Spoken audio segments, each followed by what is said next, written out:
You are listening to From Sobriety to Recovery with Jesse Mogul, episode 129. Let's get to the show.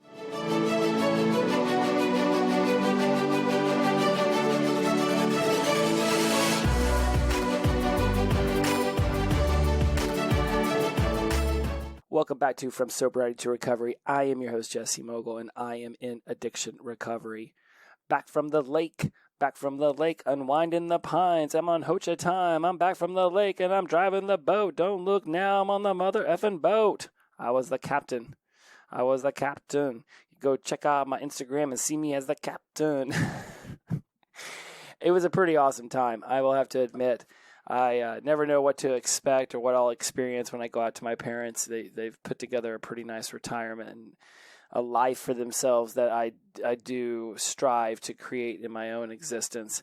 And, being able to drive this tri-tune that they got this year, basically for the family. They have no interest in the boat. They love their jet skis, but my brother has 3 children, and there's not much that they can do with jet skis for like the next decade because they're really just like 4 and 2.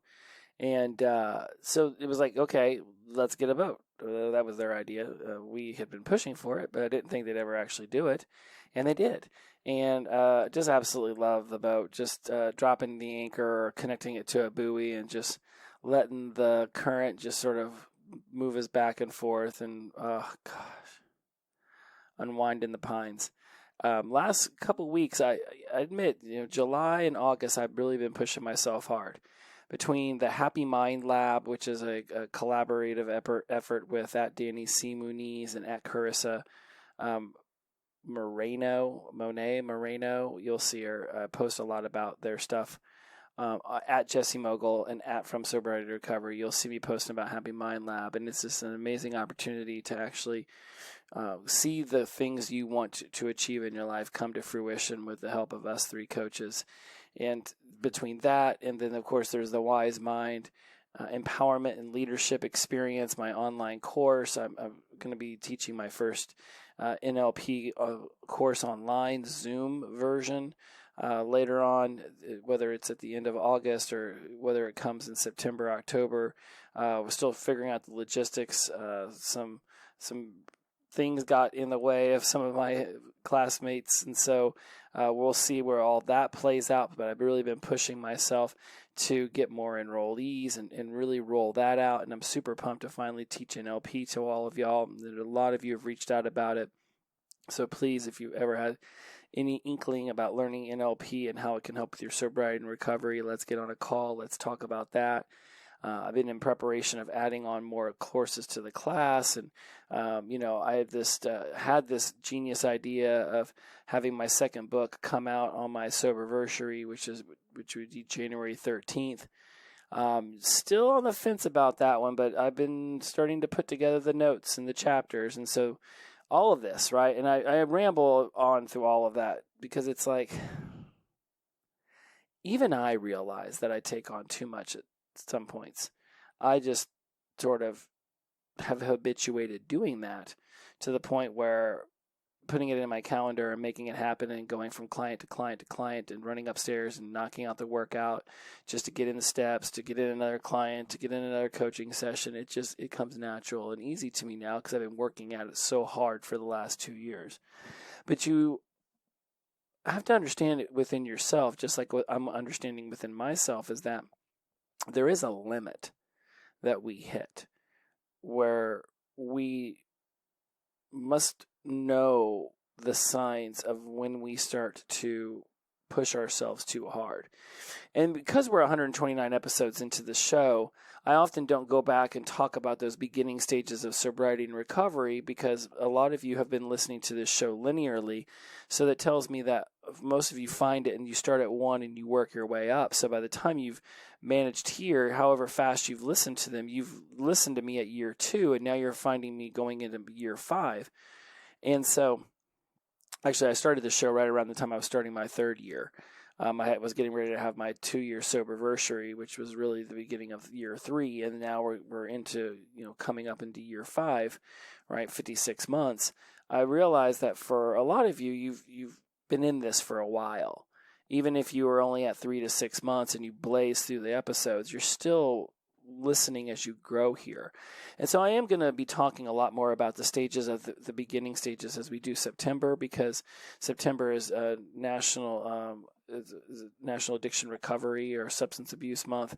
I forget what it is now. I can't believe it. My brain just did that, but it's 11 o'clock on a Wednesday. It's my first day back in the office. Forgive me if I don't remember everything I want to talk about. But going back to it is that I don't talk about this overwhelm and this burnout coming as a sign or a fatigue of my sobriety and recovery, because I've moved beyond the day-to-day, the week-to-week, the month-to-month worry about whether alcohol and drugs will come back into my life. I've turned that part of my life off.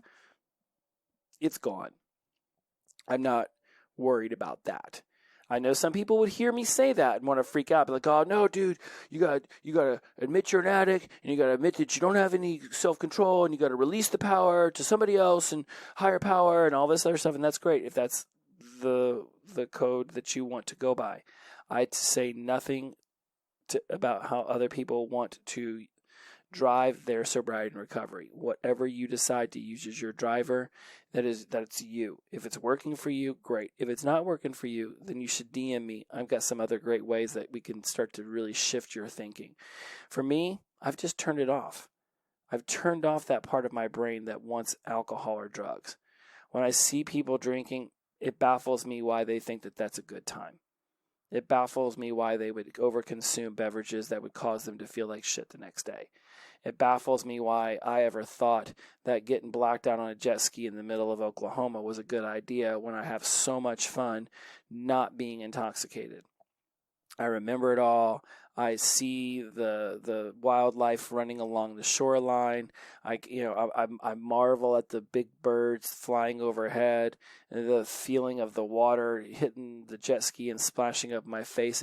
I marvel at it. I find the simplicity in all of it just to be absolutely beautiful. It's like I've finally been able to plug in to what is happening around me. Like if it was the movie Avatar, I have thoroughly plugged right into all that blue light that flows throughout the planet. If it was the Matrix, I took the pill and I'm still able to just create my most amazing life. I love it. Part of the natural human experience is to overwhelm and to bog ourselves down because we want to take on a lot. We achieve something, we raise the bar, now we want to achieve more. I don't worry that this consistent drive and push to myself is going to somehow set me down a path for relapse. It might cause me to feel fatigued. My brain can become weary. I can become tired and a bit cranky and temperamental. That I can deal with. I don't have to worry about, oh my goodness, if I continue down this path in 5 months, I'm going to think a drink is the only thing that's going to stop it. That's not the world I live in. I've been able to create this space for myself where any desire for alcohol has been completely shut off. Right? I've done a great deal of NLP work on myself. There's not one part of me that thinks that holding that drink in my hand and putting it to my mouth and imbibing it is going to make this any easier or better. In fact, it's going to blow it all up. And some people would say, well, yeah, Jess, you created this entire life for yourself around sobriety and recovery. You've got the podcasts and the books and the speaking and the everything. And I've had people question whether that was the best idea or not. Like, because if you ever relapse, the whole thing comes crumbling down. Well, one, not true. In the United States, we love a good rise to success, fall on your face, and then rise back up to success story. Look at Rob Lowe or Robert Downey Jr. or any myriad of musicians that we loved. Then they went off and got super intoxicated, almost ruined their career, ended up going to rehab, and then they come back out with their next album, and we're all even more impressed and loving them.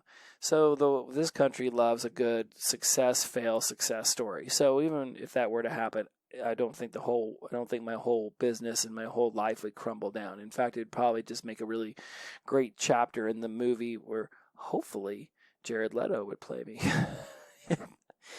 Others would say, well, now you've created this entire life around this stuff, and what if you can't live up to your own expectations, which I don't have expectations for myself, because expectations are just a function of frustration and fear, and I don't need those things in my life. So then they say, well, okay, well, you've created all of these things, and what happens if you ever get bored of them? Well, I don't get bored of learning, and I don't get bored of teaching the things that I learn, so it would just grow with me. So when people want to start bringing their limiting beliefs and their limiting decisions into my world, I just negate that. I'm like, no, thank you. You can go off and you can think those things, and if you would like to think better, perhaps you should stick around in my circle and we can have a conversation about that. But what you think is possible in your sobriety and recovery should by now have massively changed by listening to this show. I introduce you to possibility. See, when you unwind and you unplug, it gives your body and your mind a chance to step back and say, okay, what is really important to us here? For me, it is learning new things. It is guiding others to be able to see in themselves what I can see in them. Right? Even if you can't believe it in yourself, get people around you that can see it in you before you see it in yourself. I had tons of people like this in my 20s and 30s who said, Jesse, there's so much you have to offer this world. Just stop being drunk all the time. And when I finally stopped being drunk, I finally got what they were talking about. You can achieve these things because hundreds of thousands of others have. This isn't the only sobriety and recovery podcast. I'm not the only one who's written a book about this stuff.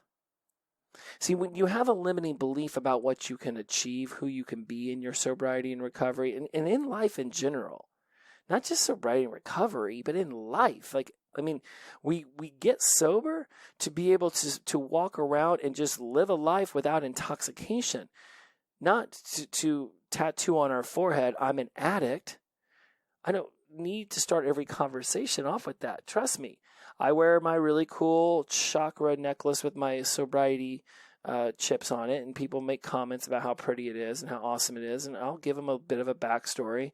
But I don't introduce myself as, hey, Jesse, I'm an alcoholic, and I'm in addiction recovery, and these are all the things that I do now because I'm sober. That isn't how I get off. That isn't how I float my own boat.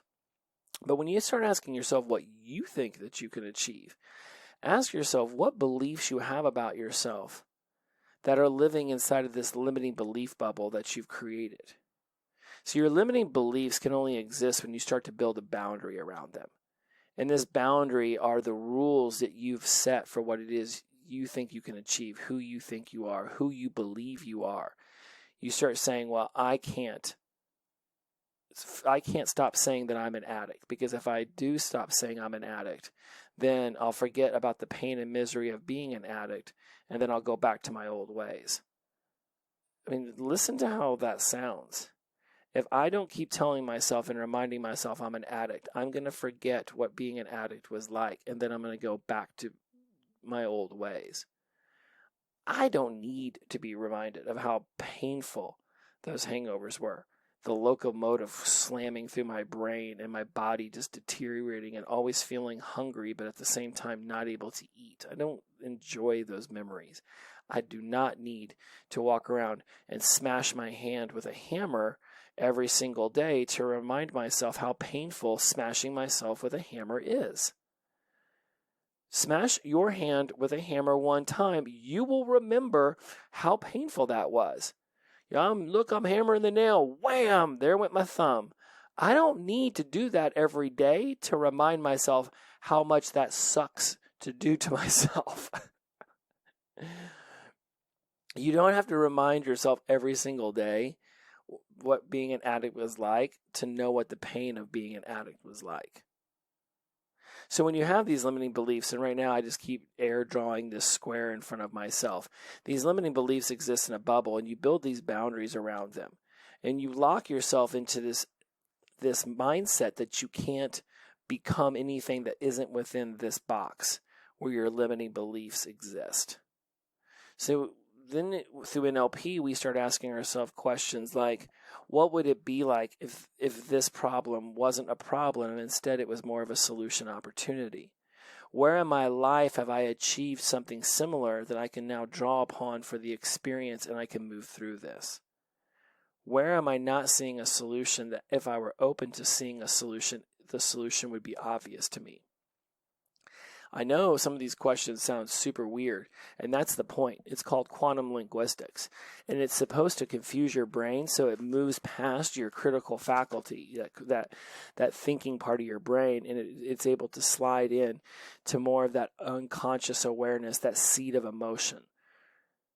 When you ask yourself questions that confuse your conscious awareness, then it moves into the unconscious to then have it figured out, and that's where emotions live, and that's where you can start to not necessarily make emotional decisions, which might have been something you would have thought I was going toward, but instead, what it is it's actually being able to manifest itself at that emotional level where you make decisions. So when you go back into your unconscious mind, it starts putting together the pieces of your life so easily that your conscious mind doesn't want to be involved in that.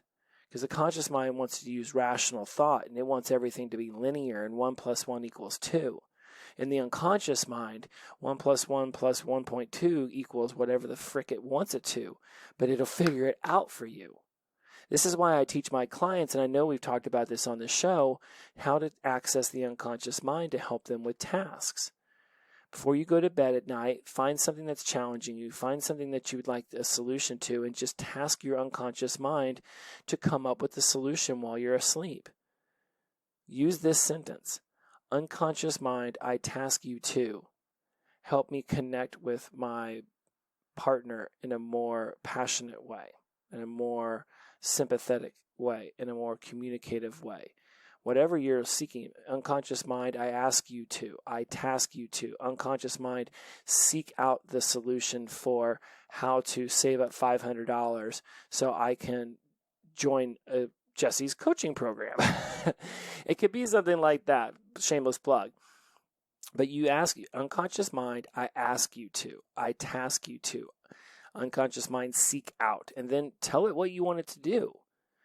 Whether it comes that first night you ask it or whether it comes the 15th, the unconscious mind is going to put things together for you. And it does it because it doesn't live within the limiting belief bubble that your conscious mind has created for you. Whatever you think are your limitations are merely your perception of what you're capable of. And your perceptions of what you're capable of are completely disconnected from what you truly can accomplish when you prioritize things. Your conscious mind wants to use past experiences as this ludicrous, ridiculous measuring stick for what you're capable of doing moving forward.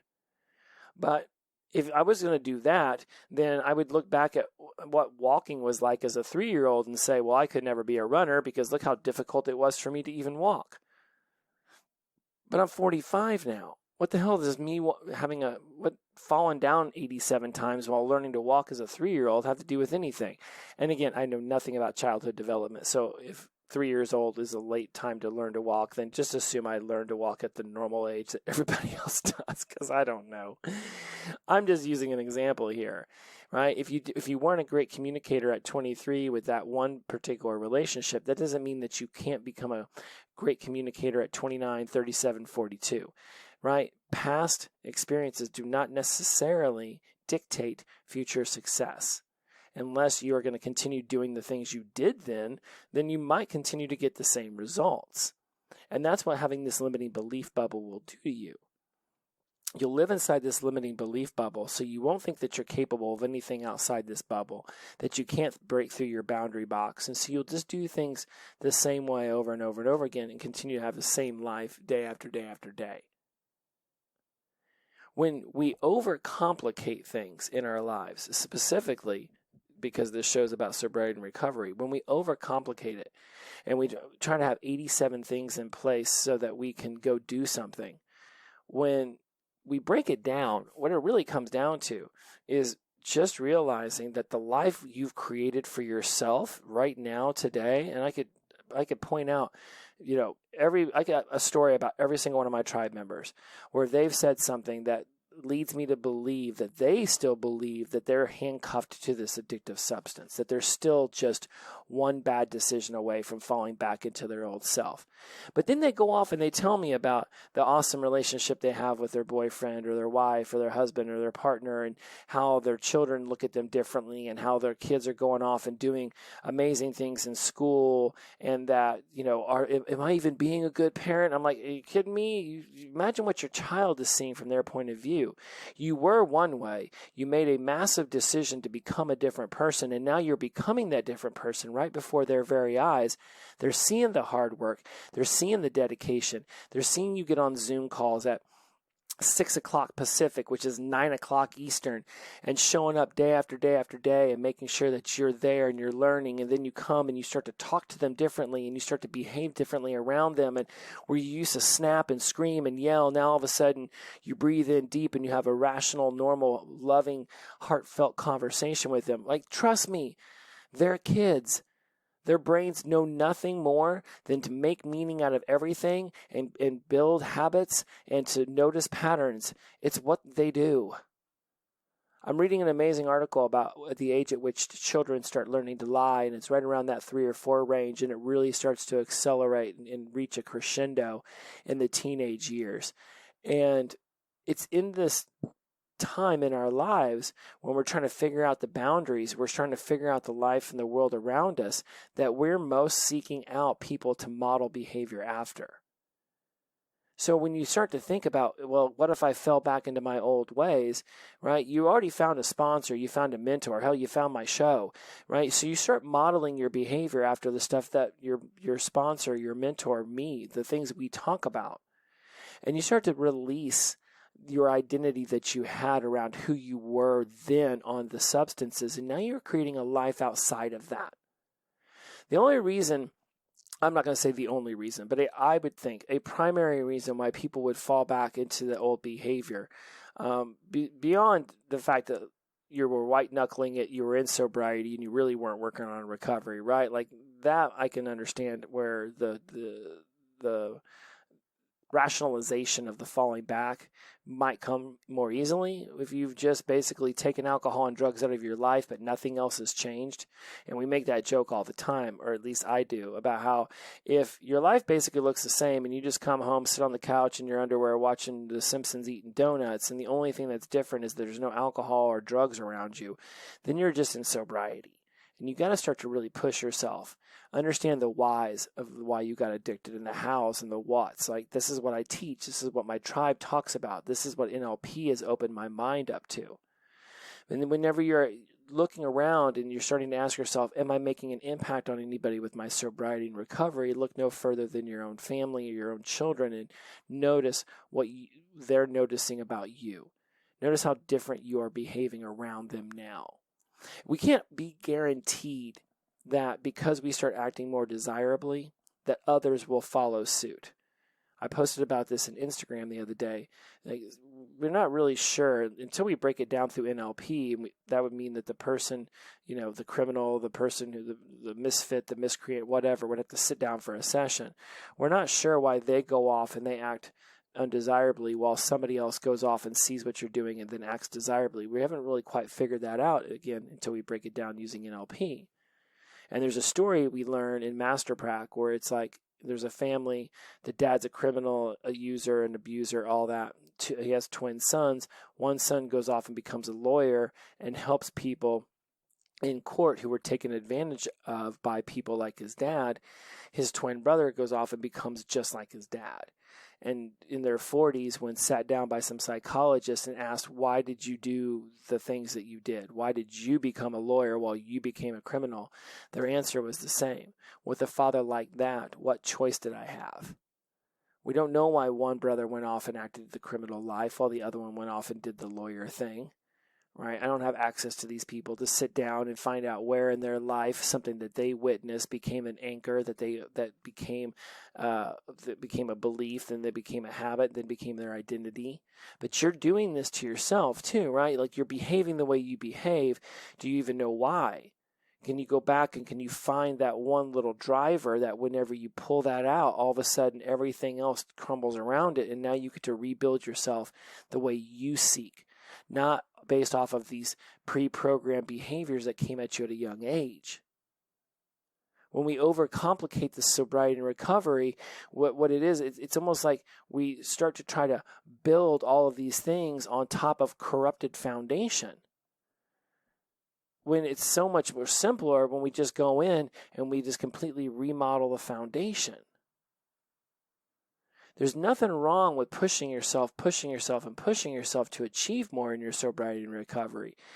From what I've noticed about myself, and I won't even call it wrong as much as I'll call it maybe less guided, would be when I don't stop long enough to ask myself, where is all of this taking me?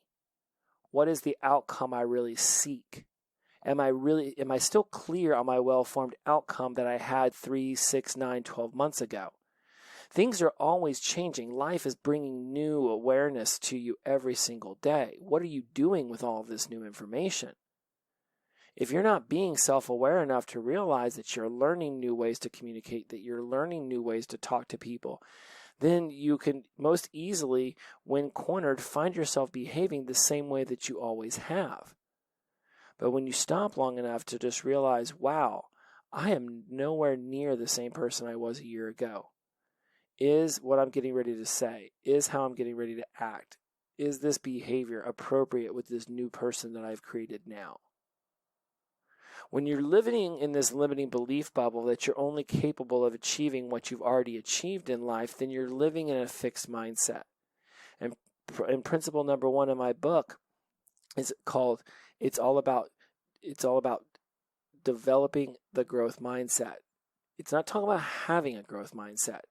It's developing a growth mindset, because it's something you develop over the course of your entire life. It's not just something that you automatically have and then you have it forever. You're constantly developing it. Just like principle number 2 is cultivating courage. You cultivate it like you would seeds. You cultivate it like you would farmland. It's a process that is continuous. Be decisive tells you, okay, let's do this right now. Just like taking action, principle number 4 drives you to say, you know what, I'm not going to sit here, beat myself up, talk shit to myself, live in the past. I'm going to seek out new resources, and I'm going to become the version of myself that I've always desired. I'm going to take action today. Someone recently hit me up in the DMs on Instagram and was like, you know what, so powerful about your show is it really has me realizing that it's all about me taking action rather than beating myself up. And I'm just like, hells to the yeah. I couldn't have said it better myself. And that may have been something I did say. Could have gone that way too. But taking action is the way that you begin to embrace discipline. Right? This is how you habituate your changes in life. This is how you really become who you want to become. And when you exercise the flexibility, principle number 6, it's in this exercising of the flexibility that you realize that planning is priceless, but plans are worthless. Right? We can have an idea of how we're going to get to a destination, but once we start out on it, we have no idea the amount of detours, the bear in the middle of the road, or the dinosaur chasing us down the street. We have no idea what is going to happen during this journey that's going to cause us to need to shift. But if we have a well-formed outcome of, okay, I have decided that in my 60s, I want to be able to take my coaching sessions on a boat. Hell, maybe my 50s. Shit, if I'd like to be able to figure out this in 2 years. I want my RV. I want to be able to take this podcast on the road. I want to go speak at colleges. I want to go speak at addiction centers. I want to go to people's hometowns. I want my listeners to hit me up and say, hey, man, I can get 20 people at my local community center. Come up here and let's talk about some of this stuff. All right, I'll hop in the RV and I'll drive to Wichita, Omaha, Tulsa. I'll drive to cities I haven't even heard of yet. Don't even care. Let's go meet people. I want to take this show on the road like a band, barnstorming across the country. I'll bust out the ukulele and jam out with some harmonica with you. I just want to meet everybody. I want to be on a boat, and I want to be able to do my coaching sessions on the boat as the boat sways in the wind, and I sit there and eat my little ham sandwich with my little kettle chips, right? I want to be able to, that seems like an awesome thing to be able to do. Other people want to live in a skyscraper, and other people want to live on farmland. Hey, whatever you want to achieve, let's get to making it happen for you. And only way you're going to be able to do that is when you break out of that limiting belief bubble you've been living in. You smash through the boundary box and you start to show up on the other side of it where you realize that you are limitless. And I get when I say that, you're like, well, I can't fly and I can't teleport, so I have limits. Okay, well, if you want to be ridiculous, first of all, no, you can't do that now, but I guarantee you in about 300 years, somebody's going to stumble upon this episode and be like, that dude, he should have realized we were going to be able to teleport one day. Right, but within the limits of physics as we know it now, just you are capable of so much more than you think you are. And it's okay that if you push yourself, and it's okay if you feel overwhelmed and you have some anxiety and you have some stress and you have to stop, unwind, and unplug. It's when you step back and get off the grid that you really are able to see how far along in this journey you already are. And I can promise you, even if you don't end up on a boat in the middle of a lake, singing Captain, My Captain, and I'm on a boat. I'm on a boat. Don't look now, I'm on the mother effing boat. Like, even if that's not where you find yourself, you will know when you have found yourself in one of those moments in your life where you have worked your ass off to get there. It could be a beautiful walk with your loved one. It could be a heartfelt moment with your child. It could be the shaking of your boss's hand as they compliment a good job done. It could be being recognized at an organization or your children's school for stepping up and helping out. Look back and ask yourself, would you have felt this fulfilled if you were using? Did you ever feel this fulfilled when you were using? When you were showing up to these events drunk, when you were disconnected from your loved ones, when you weren't present in moments that were beautiful and amazing and never needed alcohol to begin with, let alone drugs. Step back, unwind, unplug, and notice these amazing moments in your life. I'm not the greatest at this, so I teach this repetitively because my therapist, she seeks to remind me every time we talk, are you enjoying the journey? Are you enjoying the journey? Because the destination will not look like what you thought it will. And more than likely, when you get there, it won't be enough anyways. The internal motivation to seek to become the best version of yourself, for me, I am in a constant state of reminding myself that is the beauty of why I got into this. That is the joy that comes from each day, working through my own stuff and coming out the other side of it, feeling better, knowing better, doing better. Sometimes I realize that I have people in my life that aren't the most energetically positive people to have there. And then I either have to seek to be okay with that or seek to make changes in myself so that I interpret the way they are around me differently, or I seek a way to move on and say, you know what, this may not be for me anymore. You have to ask yourself those same questions, and you have to make tough decisions that are beneficial to your sobriety and your recovery. People will come and go from your life. Jobs will come and go from your life. Days come and go, and so does weather. Politicians make a decision today and then take it back tomorrow. What are you going to let become the focal point of your life? I hope for your sake, it's your own personal growth and transformation. And if you're ready to step forward, step up, raise your hand. I'll call on you. Whether it's the Happy Mind Lab, whether it's the Wise Mind Empowerment and Leadership Experience, whether it's an NLP class or whatever it might be, there is something within you that you're ready to unlock and you're ready to flourish with. Let me pour some accelerant on a fire that's already flaming inside of you, and let's watch it just gorge on your inspiration. And before you know it, what you've desired to achieve is right there in front of you. I would like to make sure that we all slow down long enough to enjoy the journey.